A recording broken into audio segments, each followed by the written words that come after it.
Good morning. Hello. Welcome back to the channel. It's Chrissy Sawyer here. So I want to speak into the autumn equinox, if I may. It's been calling to me for about 10 days. And there's loads of stuff coming in. And I'm going to bring very little of that stuff into this. But let's just do some feeling and speaking into the equinox. So the autumn equinox is September the 22nd this year. It's a lot of twos in that. Yeah.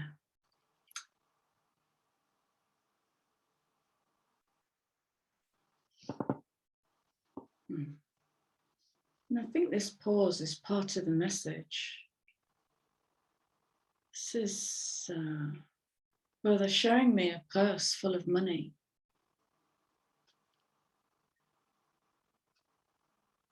Just like coins dropping in. This is the richness of life, is getting into this soft nothing.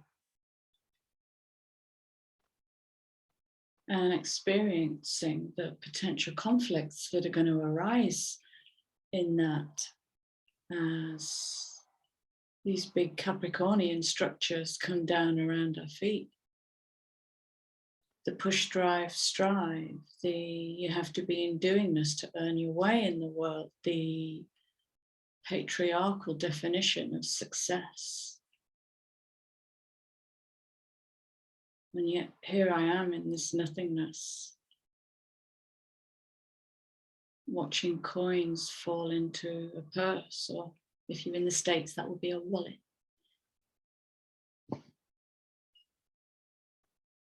And holding the space of that as well. There's a tension in that. And the tension is around, when is somebody going to interrupt me? And so what that does is that drives habitual filling the space with noise to keep your place on the stage, keep the light on you, so that you don't get interrupted. Bless your hearts. Bless our hearts. But instead holding this space with a quiet confidence and allowing it to be taken, you know.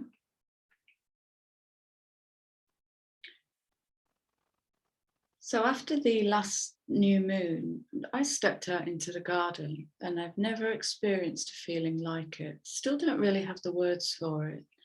It was like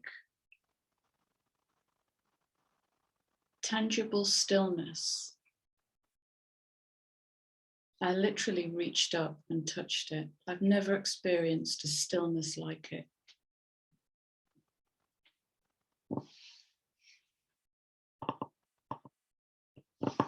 All right. So there's a few cards that have come out. Let me just get rid of these notes. For those of you that love the science, an equinox is the instant of time when the plane of the Earth's equator passes through the geometric center of the sun's disk. So this occurs twice a year, March and September, equinox, equini. Okay, that's it. That's all I'm going to do in that space.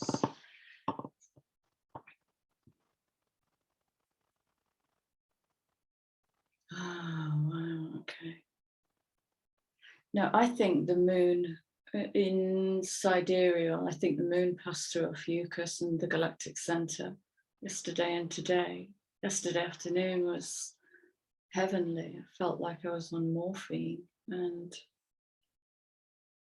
I just totally succumbed. After I'd done my work, I totally succumbed. It was just a gorgeous, gorgeous energy. And a couple of weeks ago, what I saw was this emptying of the well, and did about 3 days of channeling with a fellow mystic to get to the bottom of WTF is this, what is happening, because there was a tidal wave of suicidal ideation, is what I would describe it as, coming through in the collective. And it was around futility, abandonment, loss, rejection, dejection. It was in the collective. And for the sensitives among you, there will have been a certain blindsiding in that as to where did this come from. Okay. So part of my tuning in and channeling around that time was I was given a message from Earth, and it was the Earth grids clearing. The visual that I saw was like really badly cracked skin, and being able to look down into the cracks and given the words, this blood-soaked land. And it was all coming up, and it came out into the collective, this wave of energy. It was very dark.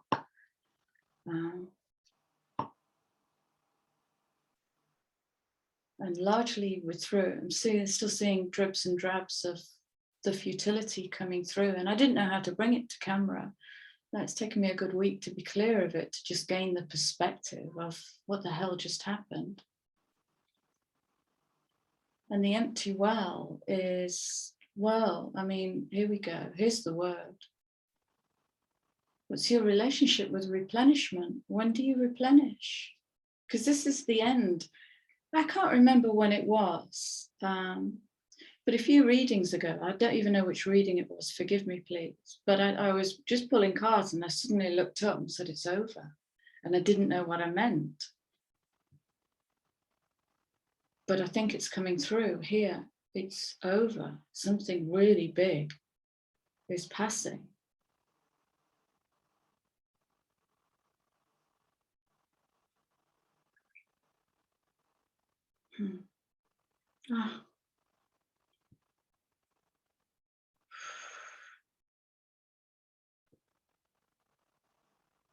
What I was just shown with the 16-7 is bringing the light into the heart, fusing it.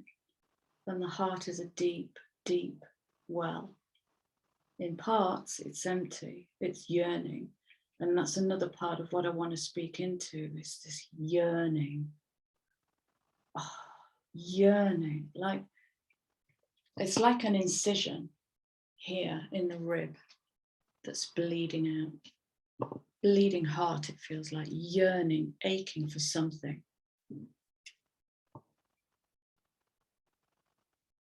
And I think there's going to be a huge heart healing. Yep. Throat as well. Let's see what else comes through. Okay, this came out inverted, and I want to read it inverted because the words I got with this card were intuition or desire. Fatedness can cultivate a disempowerment, a laziness, a codependency, an abdication of personal desire. And desire largely has been demonized by religion. Sinful to have personal desires, but what does that do? Well, that crushes the sacral chakras. That makes the base chakra wobble, because what do I stand on? Well, I stand on your principles and not mine. Our foundation must be of our own making, on our own terms, and driven by our own volition. Okay, this is the essence of personal empowerment. And here we have the fates coming out inverted. You'll have heard me say and keep saying, it feels like the training wheels coming off. And part of the training wheels, I'm sensing, see what else comes through, is the end of the karmic cycle. And I don't know what I mean by that.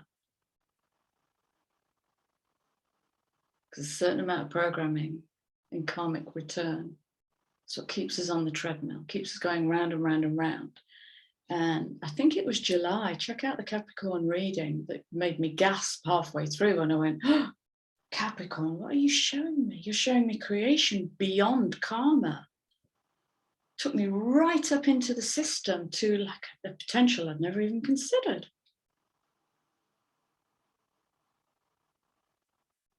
So, if karma equals fatedness, there's a connection there and it's over. I keep coming back to Loki. Has anybody watched Loki? You'll get it on the Disney Channel, Disney Channel Marvel. And I think it's a 6-part series. Yeah, it's just entertainment, but all Marvel stuff is public information. But that talks about the end of the sacred timeline where nobody can really create from their own volition. They're all caught in this program of doing the same thing and behaving themselves. Training wheels.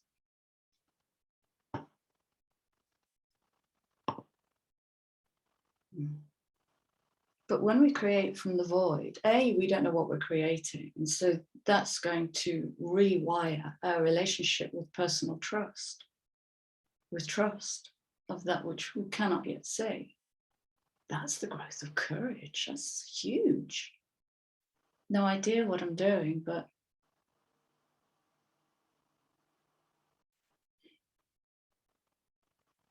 an equi is about balance, and there is no balance. There cannot be a full set of balancing scales within just a 3D existence, because we are interdimensional.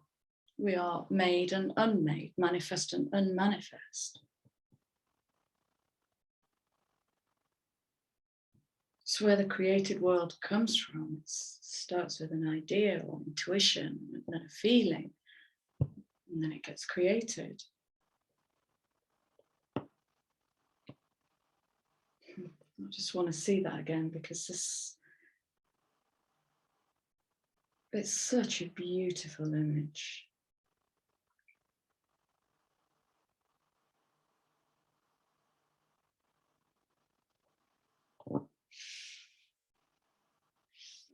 And then I switched to the Work Your Light Oracle, and I just kind of asked it to feel into the collective unconscious to see what message was coming out of the collective unconscious. And this is exactly what I've been speaking into. I couldn't believe it. This is the collective longing for home. I've seen this come through in cycles, probably since really in my vision since the start of COVID. COVID's been so full of gifts. It's unfathomable. Longing for home, belonging, the original light workers. Don't like the word light workers. It's so superior and new agey, but everybody is a light worker. You have to be a light worker to be able to even manifest into this reality. So let's not get all hoity-toity about it. We're all carbon, ergo, we're all star seeds. It's nothing special. We're gifted in different ways, which gives us different things to bring to the world. But this longing for home. And here we literally have the message, get off the treadmill. This is the karmic wheel.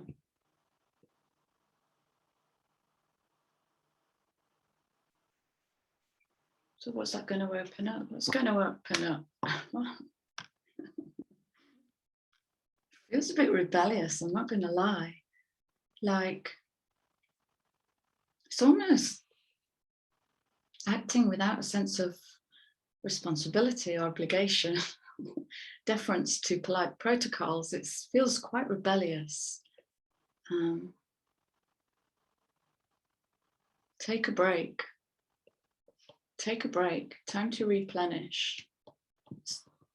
This is a life's work, not a season. Get off the treadmill. And it's really feeling like in the collective, not everybody will be feeling this. I'm definitely feeling the end of an epoch. This isn't like the end of a timeline, stepping onto another timeline. We've been doing that all year. Well, we're always doing that, I think, as we evolve. It isn't a new science. Our ability to timeline hop has got relatively easier. But what if I call the treadmill the karmic wheel? Yes. There's something there. There's something there. Okay. Straight to the Shaman Oracle. I don't need to. All right. Talk to me about the treadmill, please. Oh, that's really shifted something in my throat.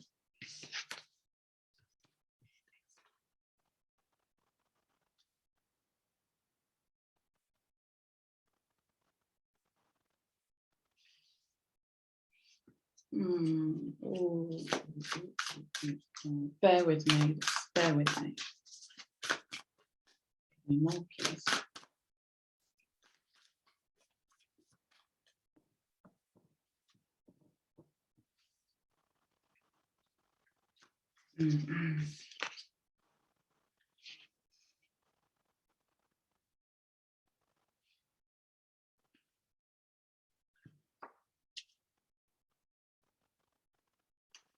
Okay, let's stay with it.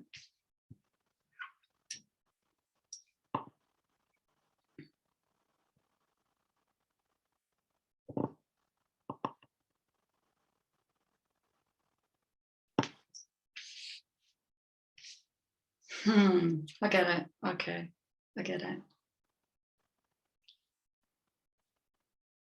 This is big.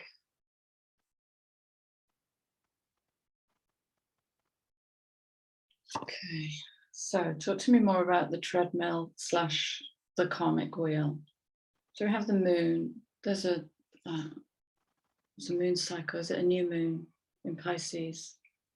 You'll have to check it. I can't remember. 22nd, 20th. In fact, it's very close to this equinox. Okay, so the moon's obviously relevant.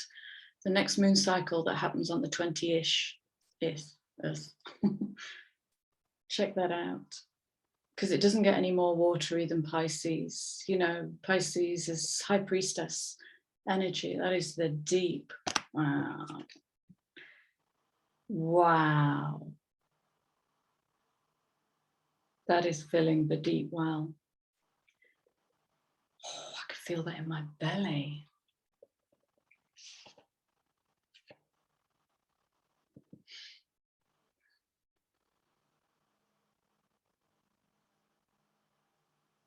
That's just the other thing that's been coming through. It's part of the training wheels info that I've been getting.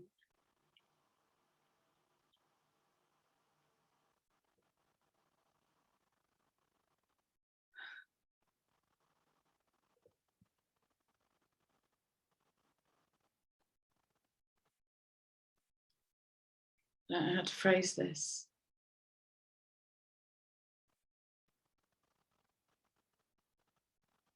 Okay. We're all learning. Now, generally, I'm generalizing.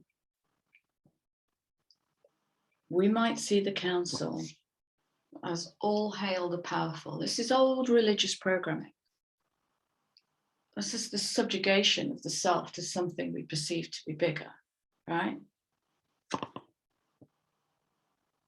So the messages I've been getting recently are about, it's kind of a let us go now, because we're all learning. You know, if you're working with a council of light, if you're working with your higher self or your higher guides, there is okay. The Hermetic principle of correspondence states everything exists on a fractal, so as below, so above, as within, so without. So if there's doubt, not knowingness, corruption in the 3D, it also exists in the multidimension at different levels, presenting in different ways. But we can purify corruption here as a corruption of the what? Sacred mind, the pure mind, just light. Corruption of the pure mind. And there is a kind of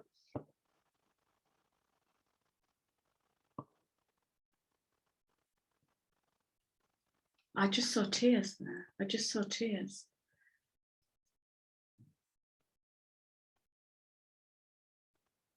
We cannot fix this for you.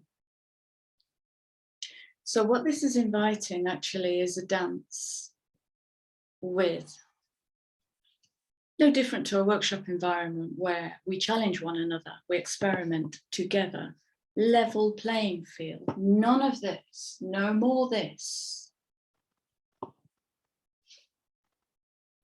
Because with the training wheels off, this is what volition looks like. This is what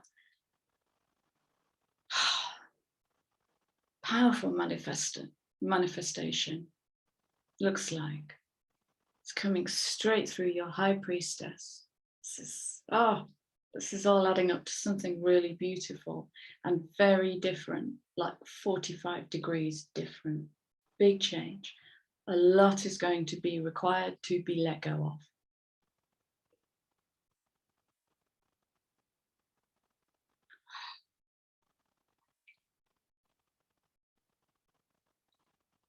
The vision quest.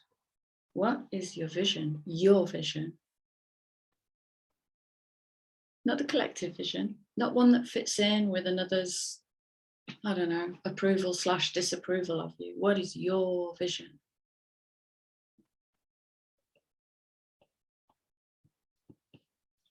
$60, wow, it's the cosmic heart. Oh my God. My throat is literally burning, it's on fire. Let's just play. I'm coming. What does my throat want to say?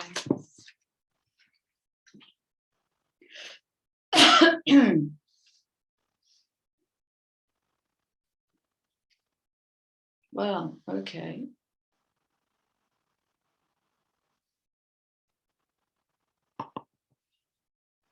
Oh, wow.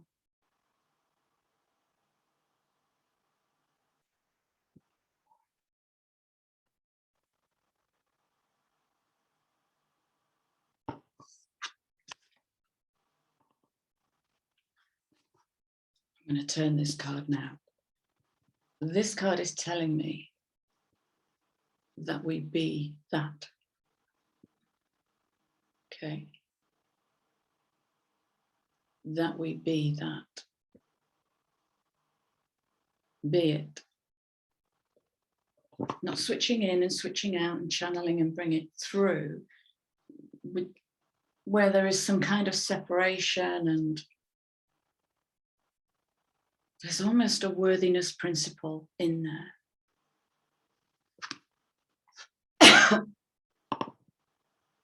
But that we become this now.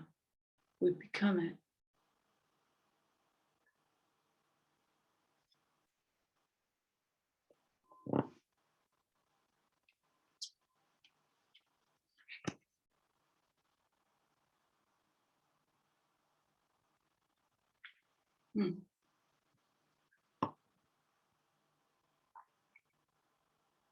Oh, right, okay.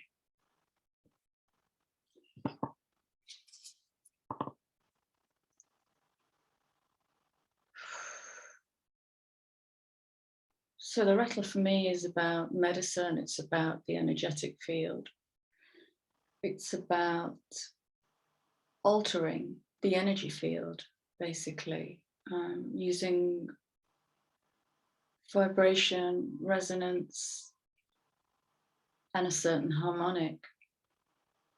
That's the science behind it for me. So there's a certain amount of responsibility in taking responsibility for our own energy field here, because my throat is really relaxing and calming now. I think this is the message that as we look towards becoming that, there's got to be this powerful humility with it. Because there's too much piety in the system. I see too much piety. If you're telling me your breath doesn't stink in the morning, you might get a little bow out of me, but I doubt it very much. We are all carbon-based. 55. 10-1. This is a powerful energy. double change,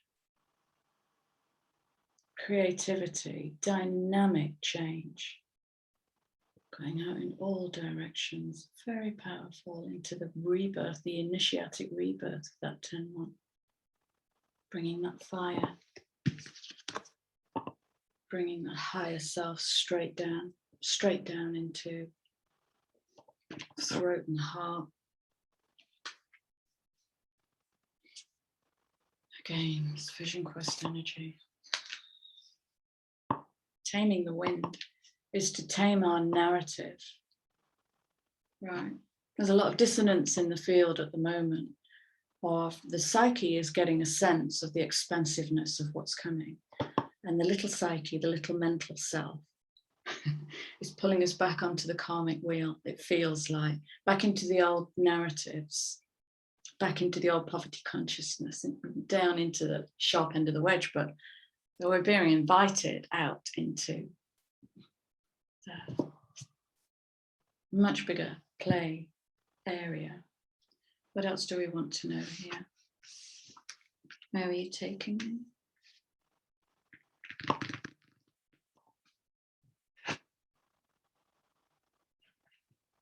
Okay. Animal Oracle.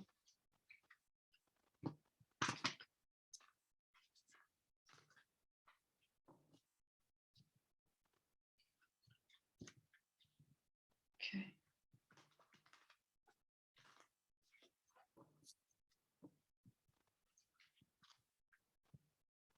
Okay, so what I'm getting here is the Animal Oracle has come in to speak in a very instinctual way,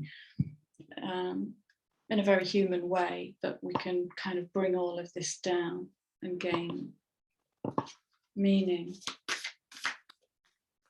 We can apply. And speak into this space.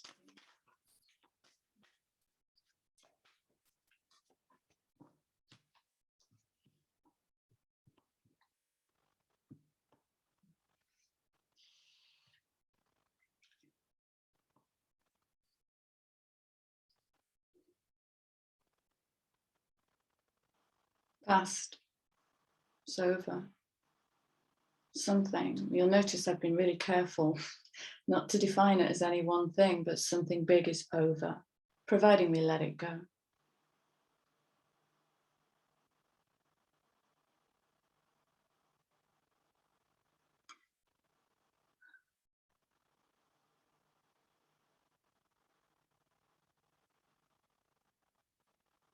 I'm just going to let you settle into that energy.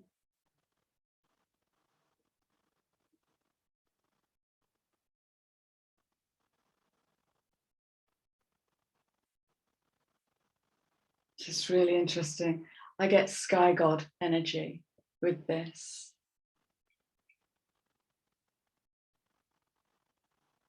Like how they used to paint the ancient Egyptians as sky gods. Why are you telling me that?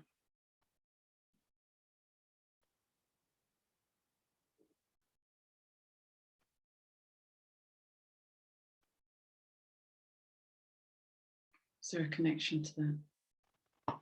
There's a connection to that.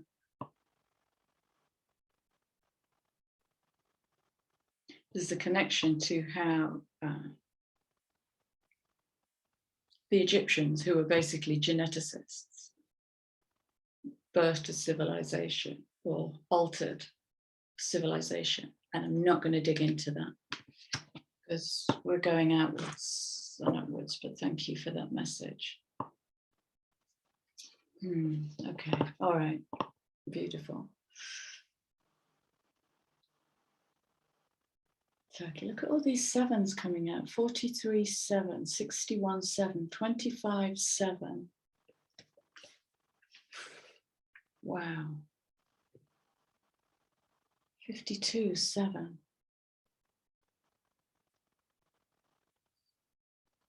I've been talking about grace a lot recently. The grace to accept the things I cannot change And this is moving us into the unknowingness, the not knowingness. And that's really going to challenge the egoic self that has needed to control everything so it looks good in the eye of others. So it looks like you're in control of an emotional bandwidth that's that big, you know. We're going to need our grace for what's coming. It's February is going to be quite active.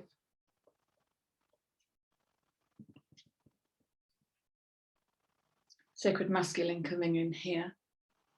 This is emperor energy, bossing up, taking the lead in your own life. And this is where we might defer back to, but I might upset that. Well, it's not your problem. It's not your problem.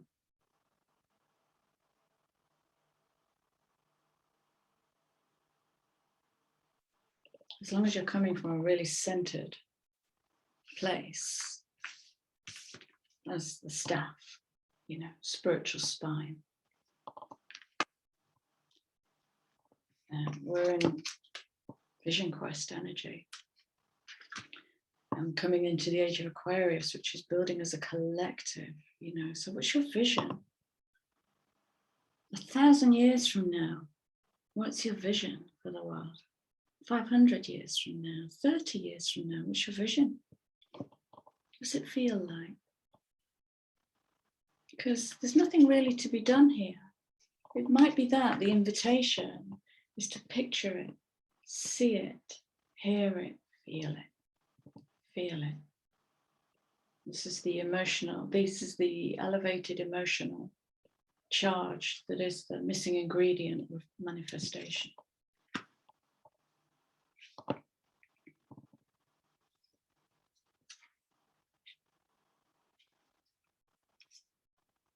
Yeah, look at this, is beautiful.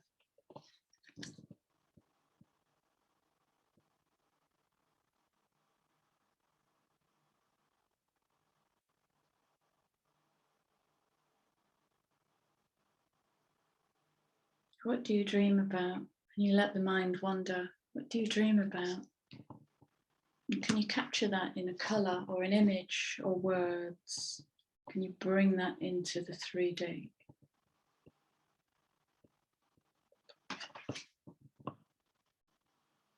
Can you see clearly now?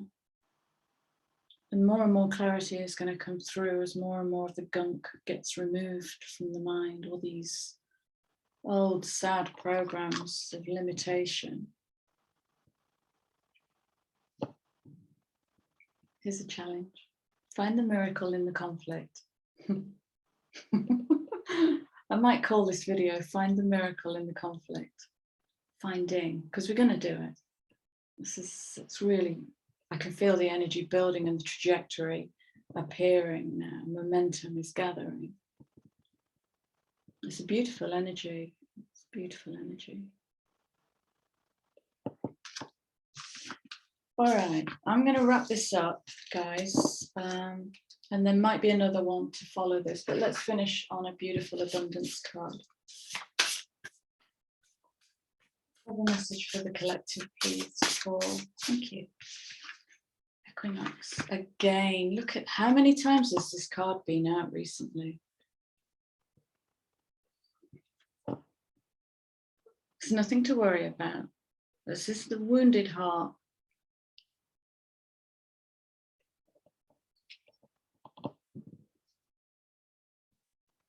Tears are what happen when the ice in the heart melts. So it's learning ways to be with your own grief. Everybody has grief. We're really not that different in how we experience life, really. We're not.